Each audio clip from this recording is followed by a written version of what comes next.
I'm Junior De Estrada from Pandacan, Manila. I'm an operation manager right now in one of the retail company here in the Philippines. It's a mall-based brand.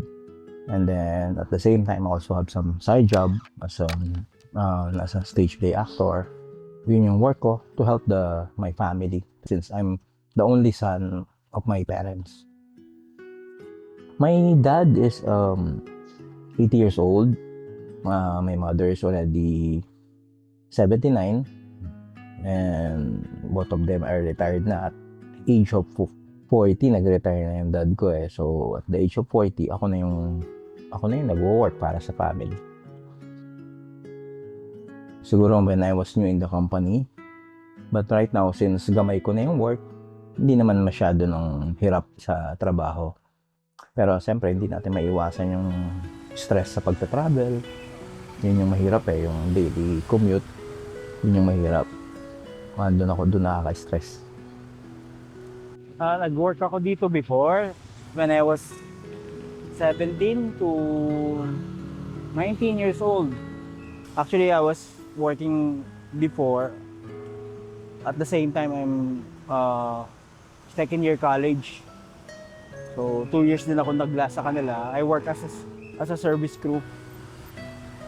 Actually, 19 pa lang ako, nag-work na ako din kasi nag-fast food chain ako para ma-provide ko yung pag-aaral ko, yung financial need para sa mga tuition fee, then yung daily allowance.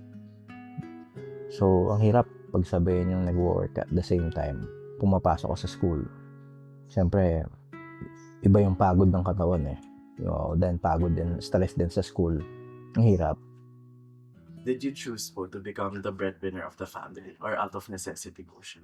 I can say out of necessity since I'm the only son. And then at the early age of my father, he had to retire because of sickness na hindi na kaya talaga magtrabaho. So wala akong choice kundi magtrabaho at the early age. Ito yung picture ng father ko nung way back. I think 1980 pa to eh. Nung nasa Saudi Arabia siya, he's an OFW before. Nag-work siya before sa furniture company. So, manufacturing sila ng mga furniture. Then, yung mother ko before, meron siyang maliit na tindahan sa palengke. Do you find it difficult po to provide for your family? Siguro, masasabi kong oo. Siyempre,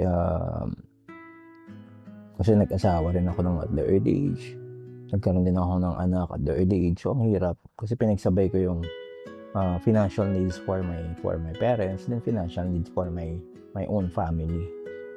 And nakaka-affecto po ba to sa mental health niyo po? Oo, malaking epekto. Siyempre, minsan na-stress ka na rin, minsan napapagod ka rin. Of course, ang hirap yung work mo yung daily, yun na lang yung routine mo, yun na lang yung ginagawa mo. Pero wala kang choice. Kasi siyempre, you have to do it for your family. You have to earn for your family. Hindi ka pwedeng minto, hindi ka pwedeng tumigil, hindi ka pwedeng mapagod.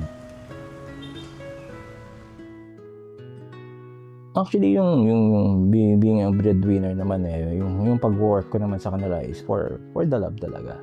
Hindi ko naman sinusumbat yun. Pero siyempre, minsan nakakapagod din, nakaka-stress din. Pero ginagawa ko talaga yun dahil bukal sa loob ko. Utang na loob kasi masasabi mo na you're doing it for love, not for the sake na napilitan ka lang. And then at the same time, if you're doing it for your family naman, hindi naman siya mahirap gawin.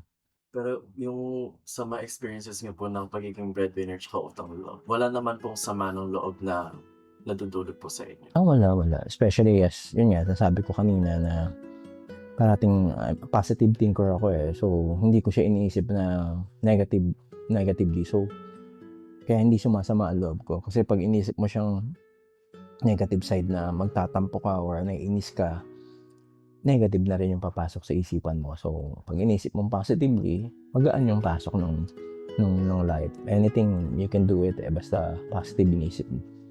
Pagsasama mo siya ng prayers, and then, ilalapit mo siya kay God, of course, ibibless ka niya eh. Pag you're doing it something na for your parents, na hindi mo sinusumbat, hindi negative ang treatment mo, madali ang pasok ng pera. Siguro yun na rin yung gift sa akin ni Lord na I know you're doing this for your family, bibigyan kita kagad ng work. Pupusa siyang pumapasok. So, parang blessing na sa akin yun kasi nga, I'm doing it I'm doing it positively. Utang na loob is like debt of gratitude.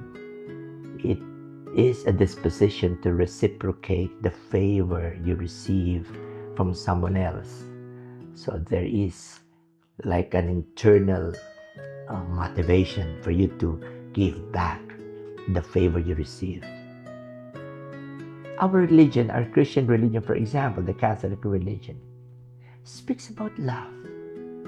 And as I mentioned, utang na loob is really rooted in love. Rooted in love. So, hindi malayo na connected yan sa ating faith, no?